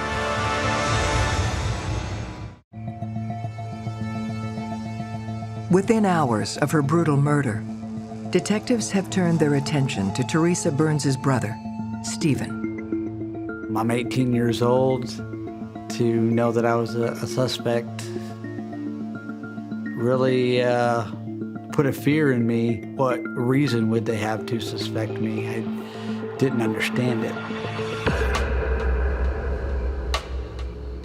So we did do a polygraph with Steve. It was during the polygraph test is when things really got scary. And they would ask him, you know, do you know anything about your sister's death? Were you present when your sister died? Are you responsible for your sister's murder? I was terrified. They were asking me Did I get into an argument with my sister? Was asking if I threatened my sister. All stuff to try and get me to say something that wasn't true. I didn't have anything else to give him but what I knew. And I emphatically said, no, I did not kill my sister, Teresa. So he leans over and he tells me that I failed the test. The polygraph says that you're lying. Okay, so I really am a suspect now. Believing Teresa was killed some hours before Stephen made the 911 call, they questioned his whereabouts for earlier in the day. Steve told me when I interviewed him that he was at work at Burns Rental, family business. And he took lunch at about noon with his girlfriend at the time. They went to the park. Then he went back to work. And then when he left work, he went directly home and found his sister dead on the floor. I called Steve's girlfriend, and then she told me the same story that Steve had told me, that they had gone to the park to eat lunch. Also, at the fast food place, there was my best friend's mom worked there at the time. And so I would see her every day. So I had another alibi of someone there to say, yes, I was there at this place at this point in time. So he had done exactly what he told me he had done. This polygraph came across that he flunked, but he went through a lot of trauma with his sister being murdered. And I can just imagine his response in the polygraph being associated with the trauma that he had gone through. So I felt pretty comfortable that Steve was not involved in this in any way.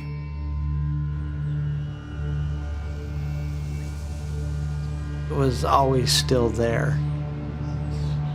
Even though I knew I didn't do it, my family knew I didn't do it. I never was really angry at anybody. The only person I was angry at was the person that did this.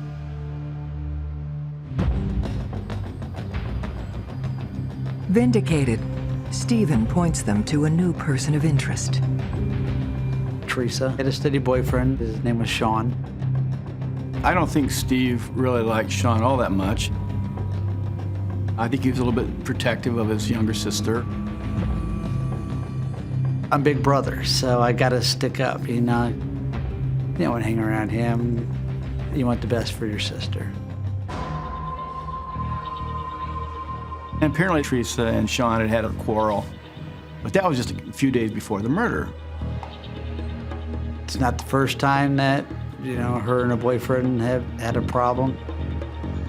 I think Steve didn't know what it was about, but he was using, you know, harsh words toward Steve's sister. And he said some things to Teresa, and Steve Burns said, "Don't you talk to my sister that way." We had to interview him in depth.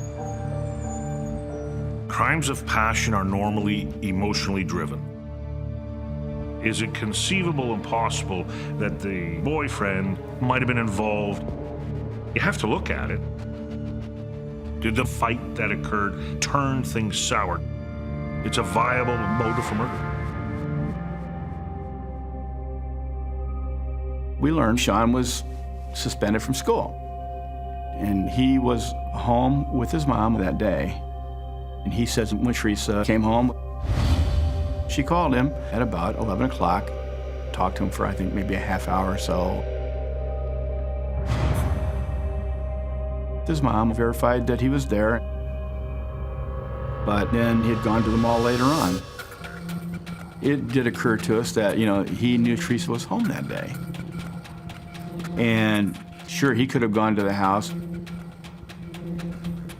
We talked to his friends, and they verified he'd gone to the mall. All his friends said, no, he wasn't really acting weird or anything, and he was crushed when he found out that Teresa had been murdered. His reaction seemed to be genuine. we felt pretty comfortable that he wasn't involved in this case. Sean reveals a critical new detail about Teresa's last day. He said that there was a person at the door ringing the doorbell while they were on the phone. He felt like that was very important for us to know. When the doorbell rang, he had told Teresa to be careful. She went to check the door and came back to the phone and told him that, look, they needed to use the phone. And he told Teresa, don't let him in. So Teresa and Sean continued talking for a few more minutes, and it was time for Teresa to hang up and get back to school. And just as they were getting ready to hang up from their call, Sean said he heard the doorbell ring again.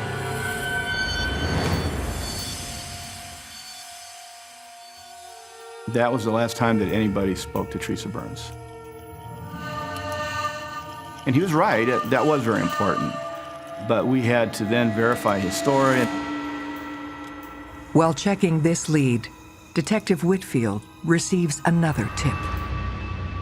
I got a phone call from a detective in Florida, actually a friend of mine. He said, hey, you might want to take a look at this guy down here. His name is Michael Lockhart. He murdered a girl up in Lake Station, Indiana, and now he's down here. Maybe he might be involved in that Teresa Burns case.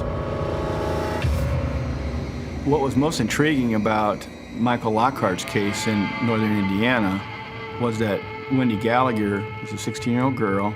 She was murdered in her own home. They both appeared to have a sexual motivation to them. They were within close proximity. They're within an hour and a half of each other down the Indiana toll road. I mean, you could get to one place to another pretty quickly. As I started digging in, I found out that Michael Lockhart was a serial murderer.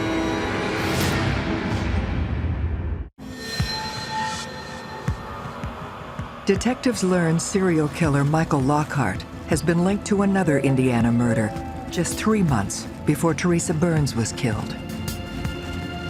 If an investigator suspects that the killer is a serial killer, they would look at the victimology, if the victims were of a certain type, certain appearance, certain gender, things along those lines. It kind of matched up with what I was looking at with Teresa's case, at least in general terms. Wendy Gallagher had been stabbed to death, which is a little bit different MO than Teresa's case. After killing Wendy Gallagher, Lockhart went on a cross-country crime spree, which included armed robbery, rape, and the murder of another teenage girl. So we run the NCIC nationwide criminal history search on him, check into his whereabouts, track his timeline, see where he was on January 11th, 1988. And it turns out that on the day of Teresa's death, he was in South Florida committing a crime there.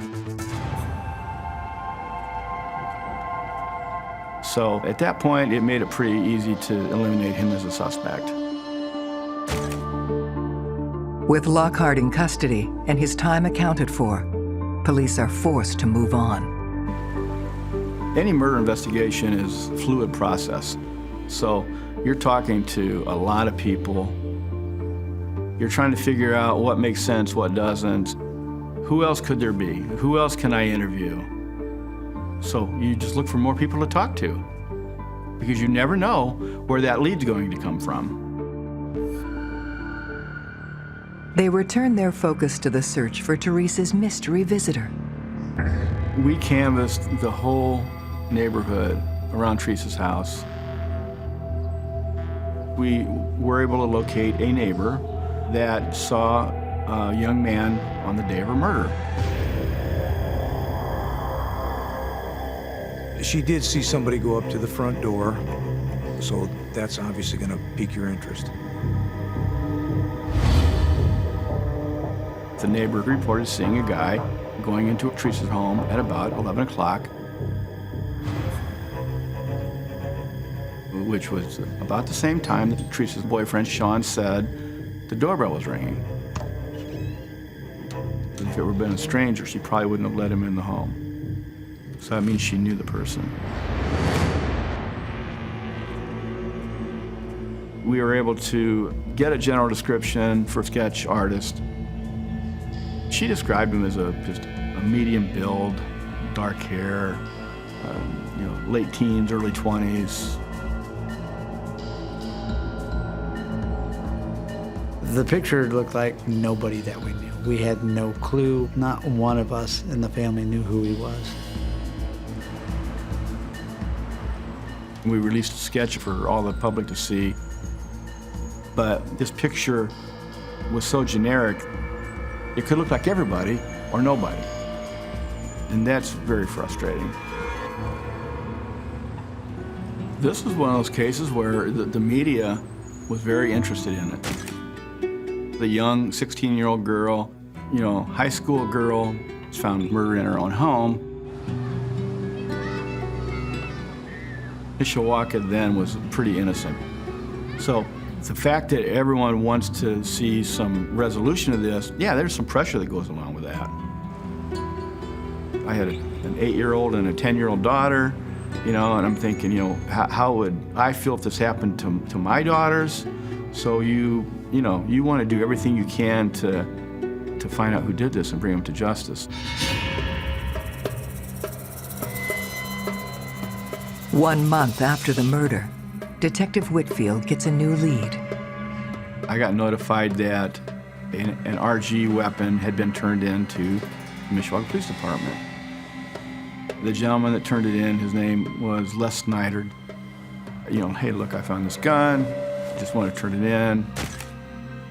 But when I looked at this weapon, it's missing the ejector rod. I'm thinking, okay, this is the gun. The guy said he found it in the bushes down the road from his house.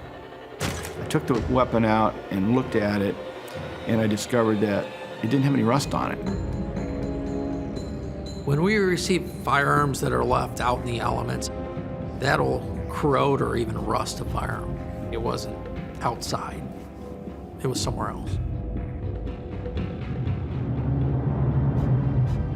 And so, yeah, this is a moment where you start thinking, okay, we're onto something here.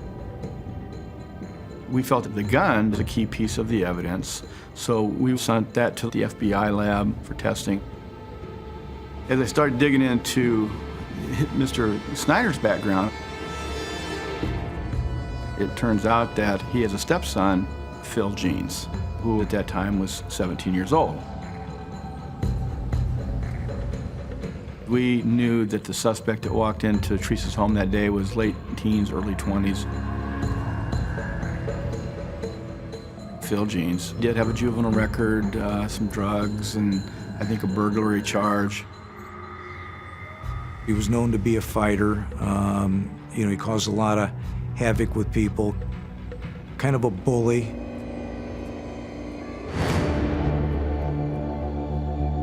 Detective Whitfield brings Les Snyder in for questioning.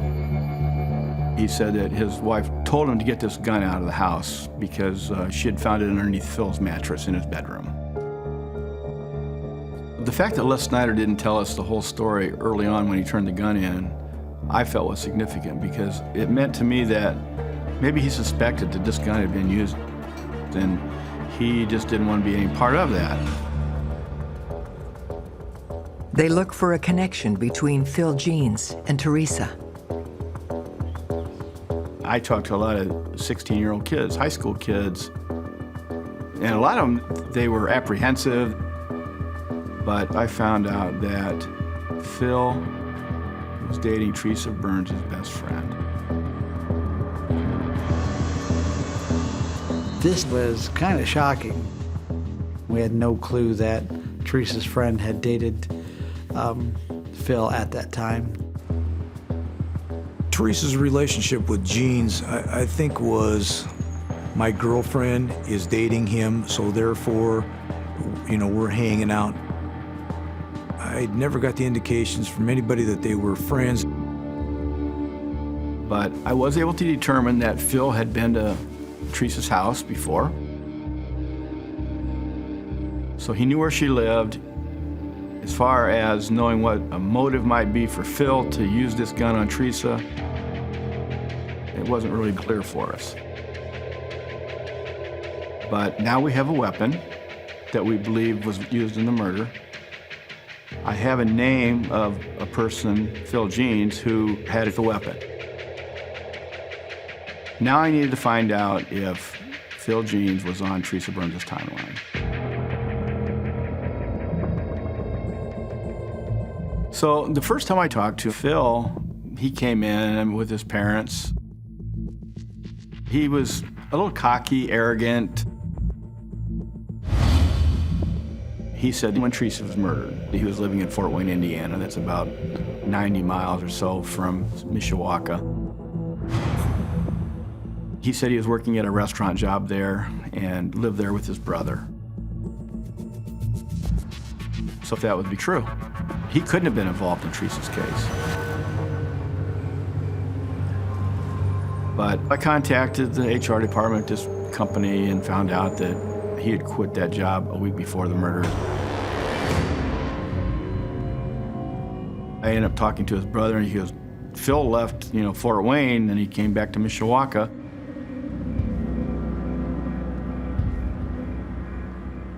The story that he originally told was a lie. As they push Jeans for the truth, he implicates another teen, James Lewis.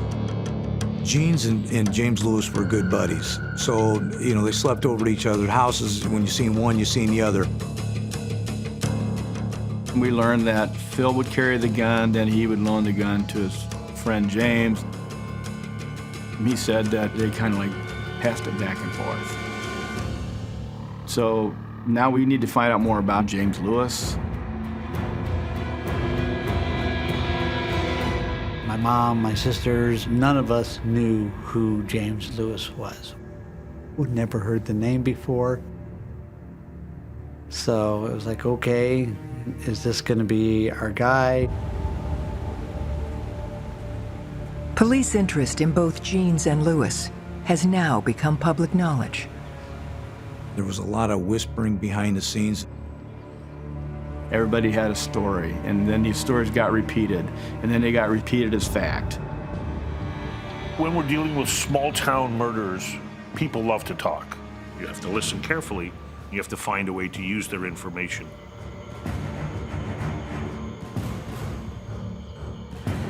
It got back to me that James Lewis had made a comment to his girlfriend that he would kill her just like he did Teresa.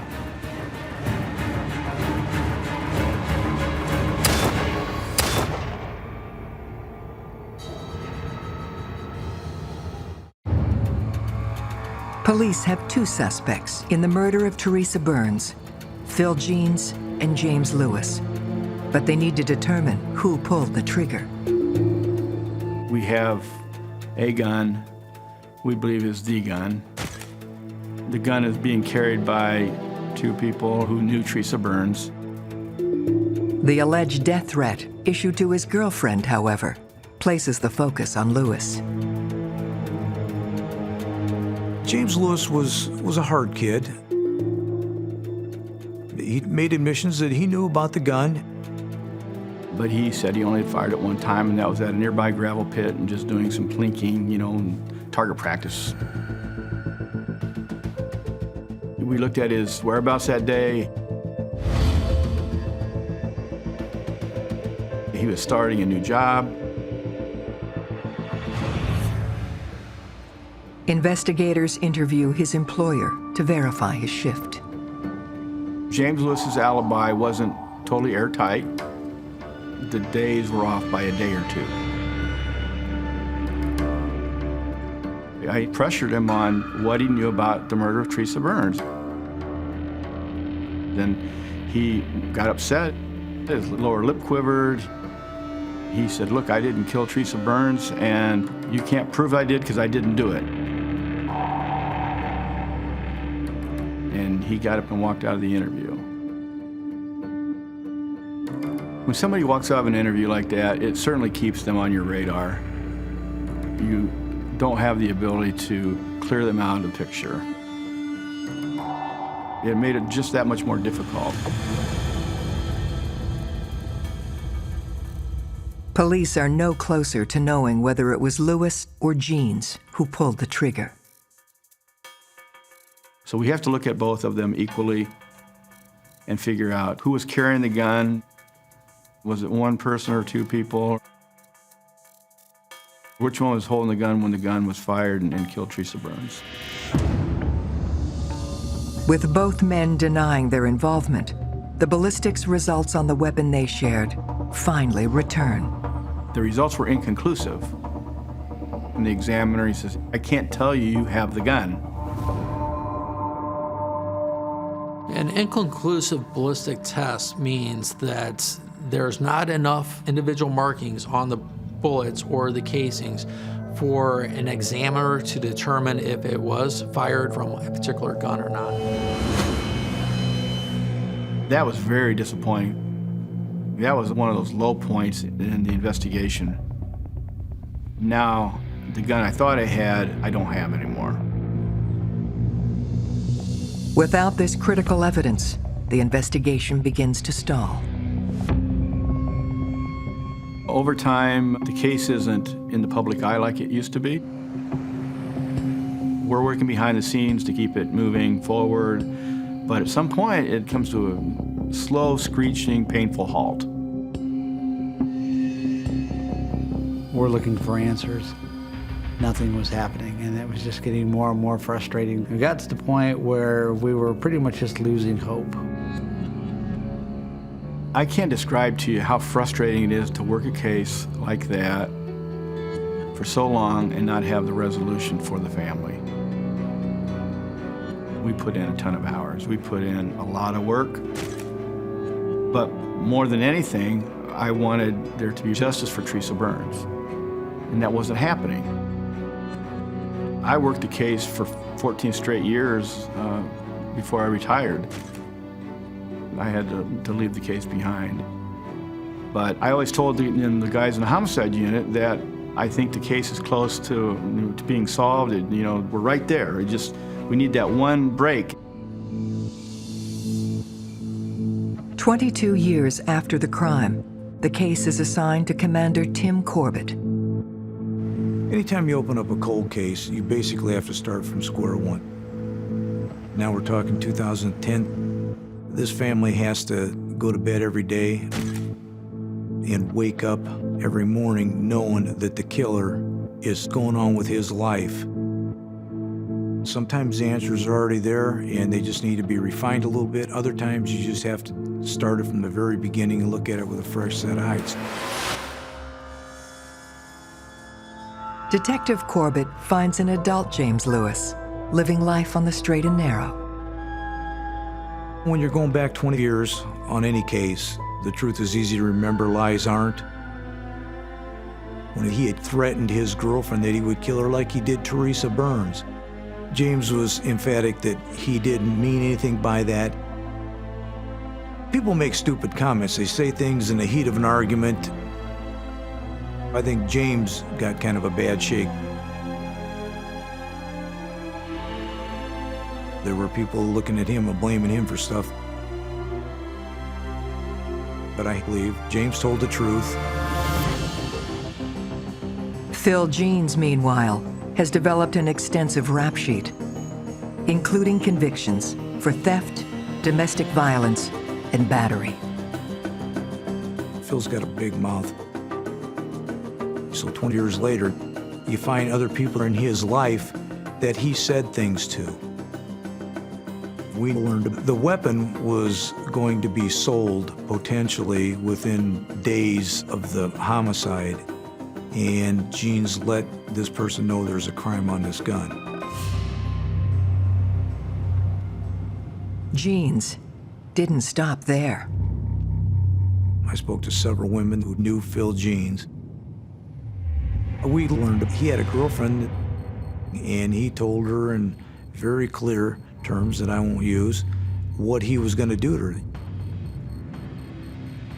I'll kill you like I did Teresa.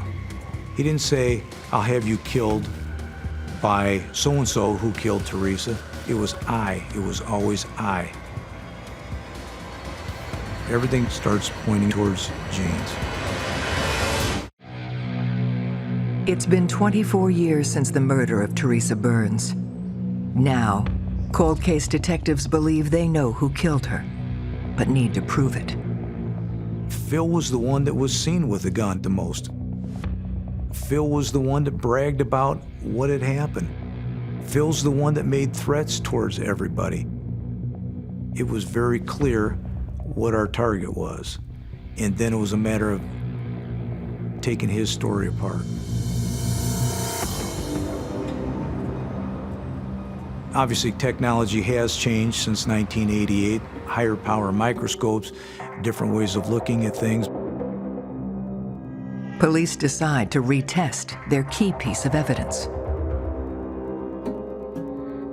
In 2012, I was brought the ejector rod and the firearm, and I was given 4 bullet fragments to examine. Detectives hope modern technology can help to seal Phil Jean's fate.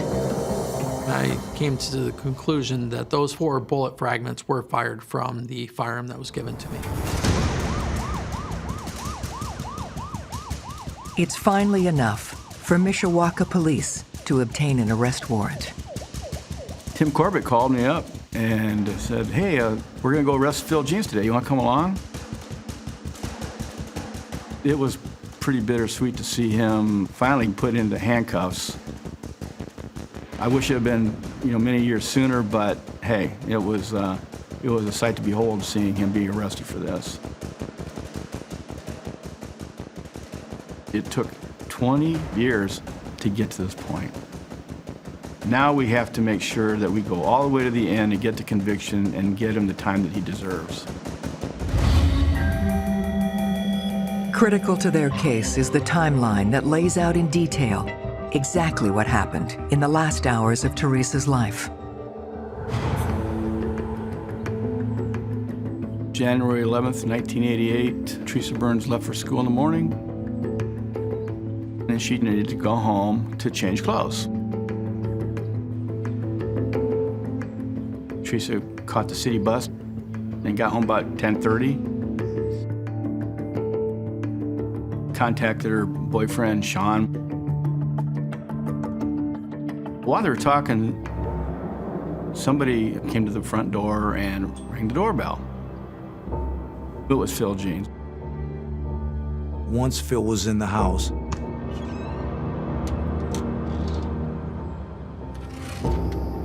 I believe he had a plan. That plan was sexual assault. Phil is a dominant type individual.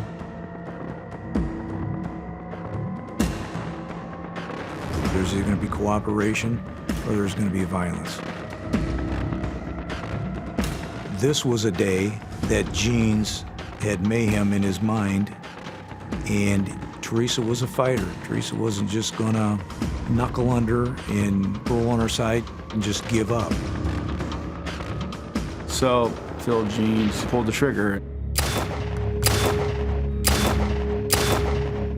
and killed Teresa Burns.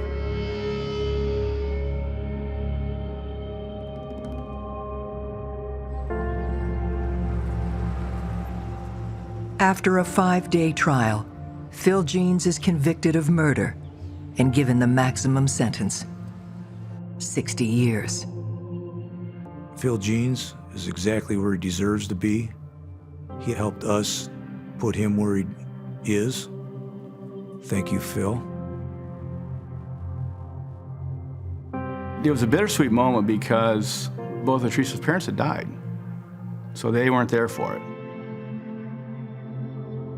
It felt really good for me, but that doesn't hold a candle to how it was for the family. They had to wait so long for this to come around. It took 27 years before we was finally able to put this person away for what they did. And unfortunately, there are so many other people out there that are in the same situation. They've lost a loved one. and they still don't have the answers, and they've kind of lost hope. I want people to know, do not give up hope. One of the things my mom wanted was, she didn't want my sister to be forgotten. She wanted her daughter to be remembered. And it's one of the reasons why I'm here today, is to be able to say, I'm doing everything I can, Mom, that people remember Teresa.